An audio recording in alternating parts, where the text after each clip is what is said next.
The way Mark and I met could have been ripped straight from a rom-com, a chance encounter at a mutual friend's barbecue, complete with spilled drinks and awkward apologies. He was charming, with a quick wit that had me laughing despite myself. Before I knew it, we were inseparable, our love story unfolding with an ease that felt like destiny.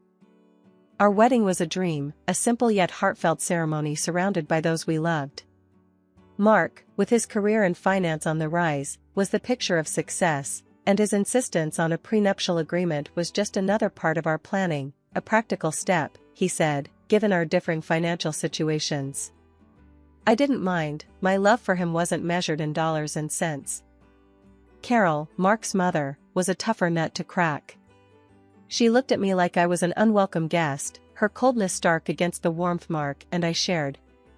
But love has a way of making you overlook the small stuff, and I was too happy to let her disapproval dampen my spirits. Even when we faced the heartbreaking news of Mark's infertility, my love didn't falter. If anything, it deepened. I threw myself into making our house a home, filling it with warmth and love, buying appliances and furniture with my own savings to create a cozy nest for us.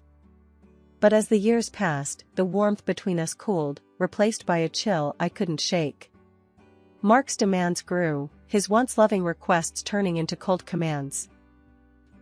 "Make sure breakfast is on the table before I leave, Jenna," he'd say, his voice void of the affection that used to lace his every word. And dinner? It had to be fresh, no matter how late I worked, as if my job at the Department of Health and Human Services was just a hobby compared to his high-flying career. I'd wake before dawn, bleary-eyed but determined to cook his breakfast. Then, after a long day's work, I'd rush home, racing against the clock to whip up a gourmet meal that might bring back the husband I once knew. But it was never enough. He took my efforts for granted, never once uttering a thank you, only reminding me that I should be grateful for the roof over my head, his roof. Our conversations, once filled with laughter and shared dreams, now were battlegrounds, his words cutting deeper each time. "This is my house, Jenna. Don't forget that," he'd snap, whenever I dared to suggest anything might be amiss. Each day, as I moved through our home, touching the pieces of our life I'd built with love and care, a thought began to take root in my mind. What if I were alone? The idea, once unthinkable, now felt like a bomb. My love for Mark had been replaced by a weary resignation, worn down by his indifference and coldness. One evening, as I sat at the kitchen table, staring at the empty chair across from me, the realization hit me hard. I no longer recognized the man I had married, nor did I see the woman I had become in his reflection. The love that had once been my guiding light had faded, leaving behind a longing for peace, for a life where my efforts were seen, my presence valued. As I turned off the lights and headed to bed, the silence of the house a stark reminder of the distance between us, I couldn't help but wonder, would I be better off alone? The thought was a whisper in the dark, a question I wasn't quite ready to answer. But with each passing day, the whisper grew louder, a call to find myself again, to reclaim the life and love I deserved. Lately, it's like I'm living with a stranger, not the man I married. Mark's been on my case for everything, the house not being spotless, the dinners being too repetitive. It's like nothing I do is ever enough. I've been finding solace in solo trips to the mall, picking out new furniture and gadgets for our home, trying to fill the void with material things. But even that joy is fleeting when I come home to his coldness. It hit me hard when I realized Mark hadn't put a single penny into our joint account for months. All the expenses, the mortgage, utilities, groceries, have been coming out of my paycheck. So, one evening, I decided it was time to confront him. I waited until he was settled in his armchair, flipping through the channels, and I brought it up, trying to keep my voice steady. "Mark, we need to talk about the finances. You haven't contributed to the joint account in months." "I've been covering everything," I said, hoping for some understanding, maybe even an apology. He barely glanced at me, his eyes still on the TV. "And? It's my house. You're just living in it. Why should I pay for your keep?" He shot back, his words sharp as knives. I couldn't believe what I was hearing. "Your keep? Mark, I'm your wife, not some tenant." I've been paying for everything, trying to make this house a home for both of us, I argued, feeling my temper rise. He snorted, a sound that made my skin crawl. Look, Jenna, you're making a big deal out of nothing. If you don't like it, maybe you should just leave. But we both know you've got nowhere to go, he said, turning back to his show. I was seething, hurt and angry, but before I could respond, his phone rang. It was his mother, Carol. He answered on speaker, and before I could escape, she started in on me. Jenna, you need to stop this nonsense and start showing some gratitude. Mark's been too good to you, and here you are, acting like a freeloader. Carol's voice was like a slap in the face. I was so shocked, I barely managed to grab the phone and hang up. I can't believe you and your mother calling me a freeloader in my own home? I said, my voice shaking with emotion. Mark just shrugged, unfazed. Well, if the shoe fits. That night, I lay in bed, staring at the ceiling, feeling more alone than ever. The thought of divorce crept into my mind again, more persistent this time. But where would I go? I had no apartment, no real savings of my own. I felt trapped in a life that no longer felt like mine, married to a man who saw me as nothing more than a burden. The next morning, I woke up to an empty bed and a heavy heart. As I made my way through the silent house, every room echoed with the remnants of last night's fight. I knew something had to change, but the fear of the unknown, of starting over from scratch, was paralyzing. Sitting at the kitchen table, sipping my coffee alone, I realized I had to make a decision.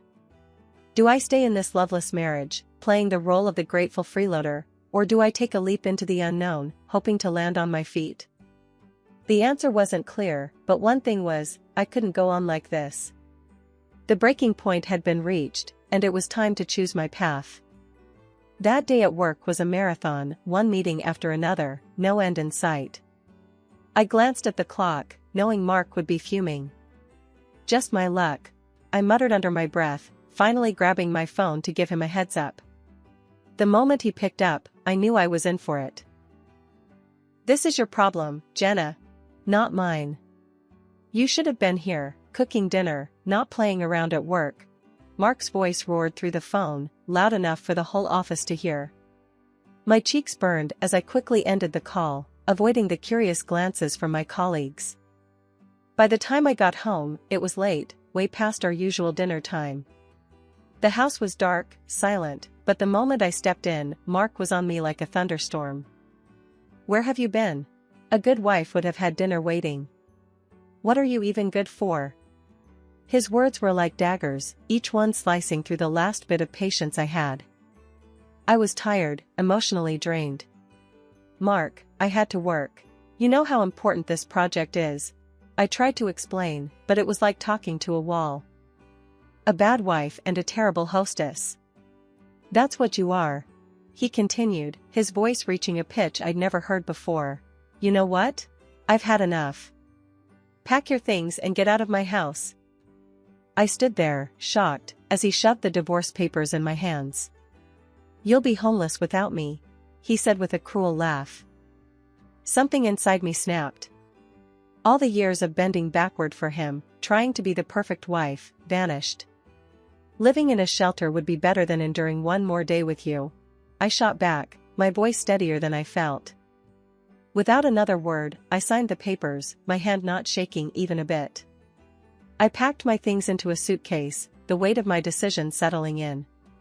As I looked around the house, our house, it no longer felt like home. It was just a building, filled with broken promises and shattered dreams. I booked a room at a nearby hotel, a temporary refuge from the storm. Lying in the unfamiliar bed, I realized this was the first night in years I didn't have to worry about what Mark wanted for dinner or if the house was clean to his standards. It was just me, and strangely, it felt like a weight had been lifted. The decision to leave was hard, maybe the hardest I've ever made. But as I drifted off to sleep, a part of me felt excited for what the future might hold. For the first time in a long time, I was in charge of my own destiny, no longer tied to someone who saw me as less than. Tomorrow, I would start anew, and whatever challenges lay ahead, I was ready to face them head-on. After the whirlwind of leaving Mark and finding myself in a hotel room, the reality of my situation began to sink in. It wasn't long before I got a call that would have once sent me spiraling. It was Carol, Mark's mom, her voice dripping with something like glee. "Jenna, dear," she practically sang into the phone.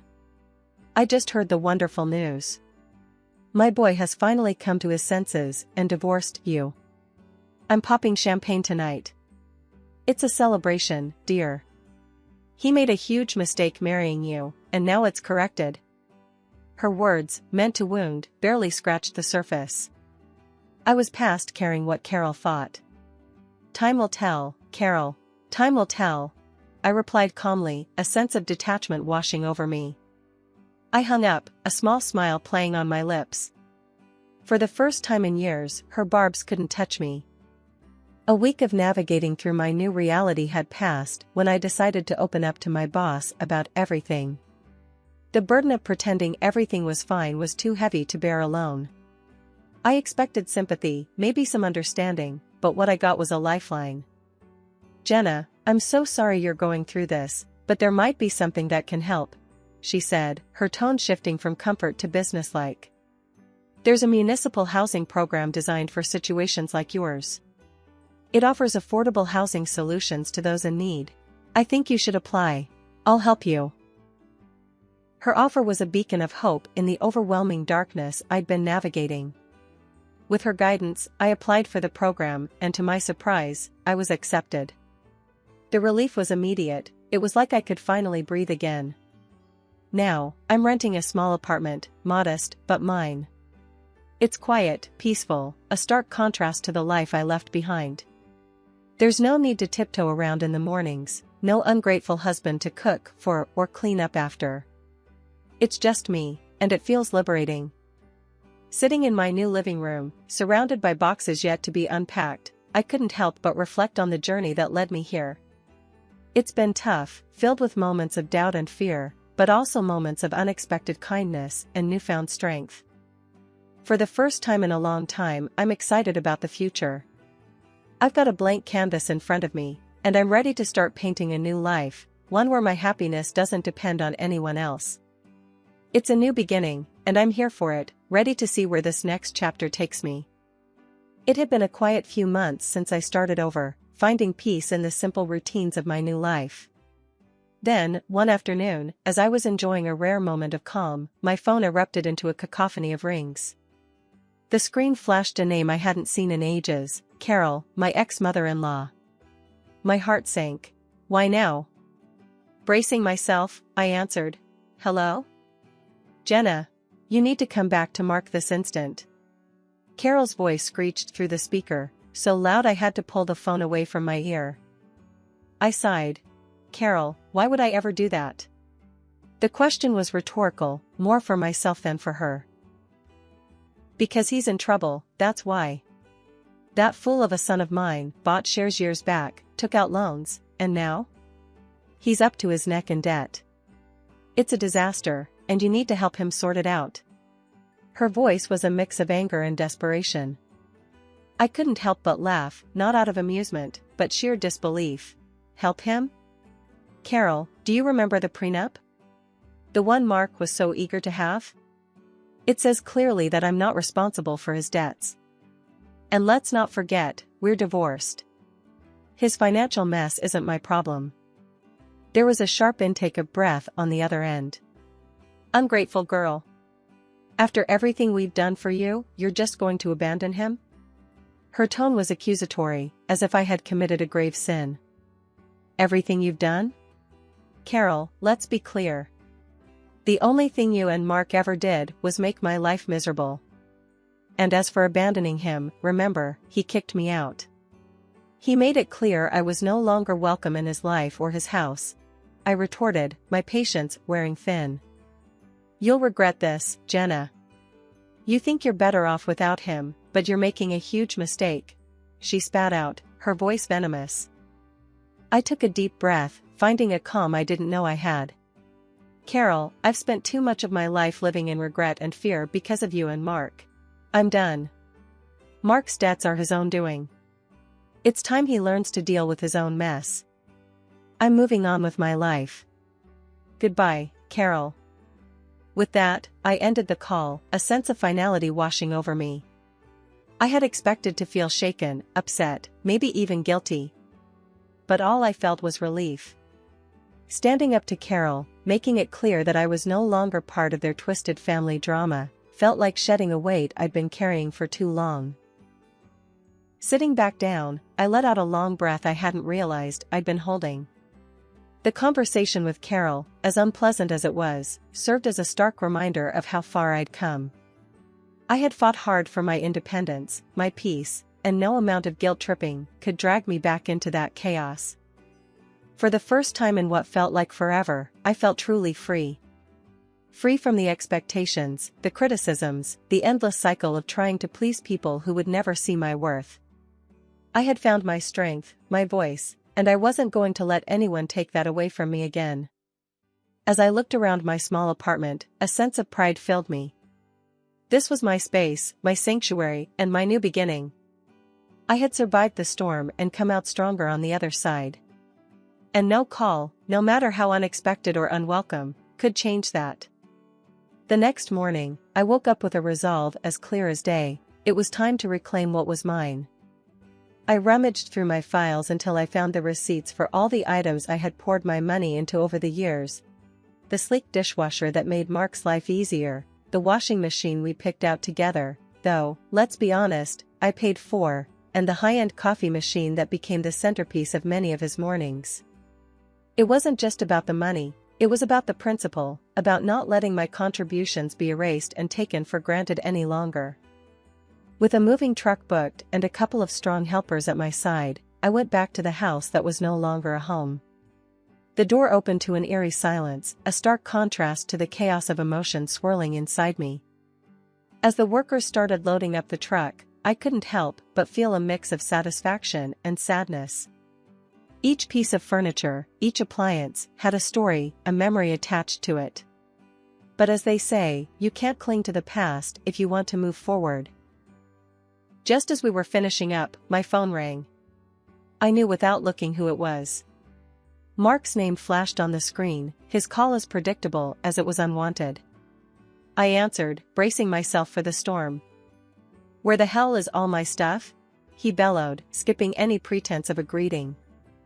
"Your stuff?" I couldn't help the incredulous laugh that escaped me. "You mean the things I bought with my money?" "I've taken them back, Mark. According to our prenup, I have every right to." His curses and insults flew fast and furious, a torrent of anger that once would have cowed me. But not anymore. "Listen, Mark," I cut in, my voice steady. "I wish you the best, truly. But this is where our paths diverge for good." And with that, I hung up and blocked his number, a symbolic gesture of cutting the final tie that bound me to a life that no longer served me. As the moving truck drove away, my heart felt lighter than it had in years. This wasn't just about reclaiming my possessions, it was about reclaiming my life, my independence, and my self-worth.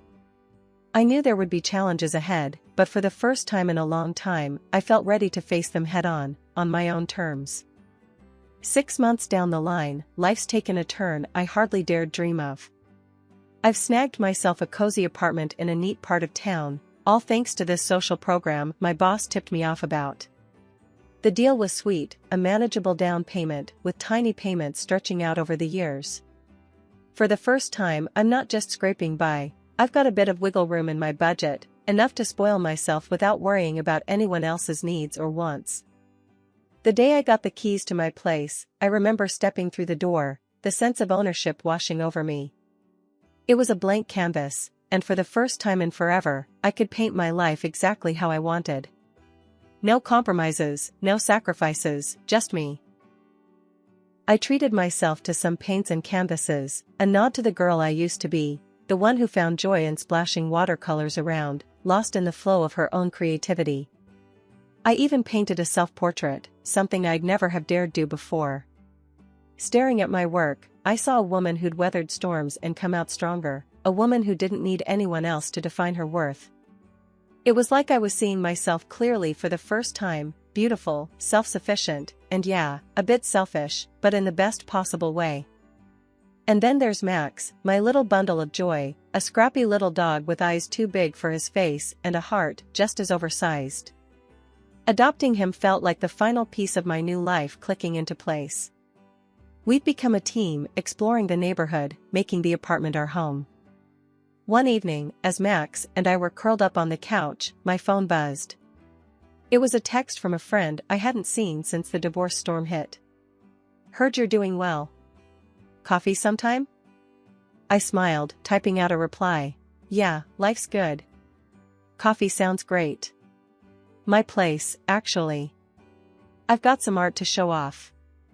Look at you, all artsy and independent. Can't wait to see it. And meet Max, of course," came the reply.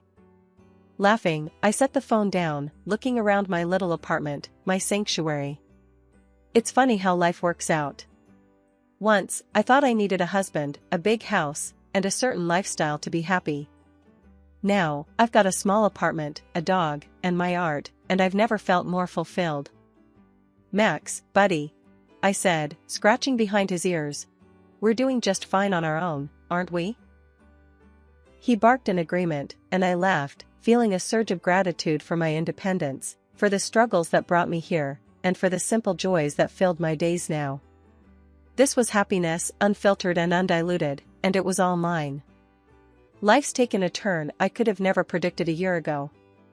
Just the other day, while having my morning coffee and scrolling through the news on my phone, I stumbled upon a headline that stopped me cold. My ex, Mark, had been declared bankrupt. His house, the one he was so proud of, the one he kicked me out of, had been sold off to cover his debts. Now, he's back living with his mom, Carol.